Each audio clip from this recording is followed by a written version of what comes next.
এই লন্ডনের সফরে আমাকে বলছে যে ছোট্ট একটা গোপনের কথা বলেন তো, কি লুঙ্গিতে কোনো রহস্য আছে কি? না, কোনো লুঙ্গিতে কোনো রহস্য নেই। আপনি লন্ডনে এসেছেন লুঙ্গি পরে, বিমান থেকে নামছেন লুঙ্গি পরে ঘুরছেন, এটা কেমনে মানাই? এটাতে কোনো রহস্য আছে? কোনো রহস্য নেই। আমাকে ভালো লাগে। কোনো পোশাক দিয়ে, কোনো কলা কৌশল দিয়ে আমি সম্মান কিনতে চাইনি। খুব বিশ্বাস কাজ করে, সম্মান উপরে আছে।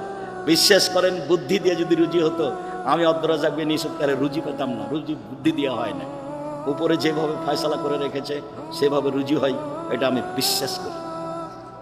কৌশল দিয়ে রাজশাহী ডাঙ্গিপাড়ায় 50 বিঘা জমির উপরে প্রতিষ্ঠান হতে পারে না। মসজিদটা 90% জমির উপরে। ডাঙ্গিপাড়া রাজশাহীর মসজিদটা কত শতকের উপরে? 90%। 3000 মানুষ এক স্তরে একবার সালাত আদায় করতে পারে, তার 4 তলা মসজিদ। বিশ্বাস করেন, কৌশল দিয়ে নয়। রূপগঞ্জে, ঢাকায় এত জমি, এগুলো কৌশল দিয়ে নয়। কৌশল দিয়ে নয়, বুদ্ধি দিয়ে নয়, চিন্তা ভাবনা দিয়ে নয়। চিন্তা ভাবনায় তো আমি বুঝতে পারি না। আমি বুঝতে পারি যে আপনি ভুল কথা, যেটা রাসূলের পথ নয়।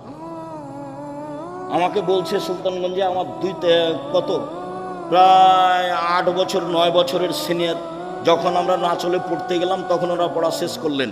তো বলছে তুমি এভাবে করো না, তুমি যেভাবে দাওয়াত দিচ্ছ তা আল্লাহ তোমার অন্তরে কহর মেরে দিয়েছে। আমাকে বলছে আমার অন্তরে নাকি কহর মেরে দিয়েছে, মানে উনি যেগুলো করতে চাচ্ছেন সেগুলো আমি পছন্দ করছি না, সেই জন্য আমার অন্তরে কি করেছে আল্লাহ কহর মেরে দিয়েছে। তা আমি এখন যদি বলি তো উনি কষ্ট পাবেন। আপনি আমার সামনে পড়েন তো দেখি আরবি।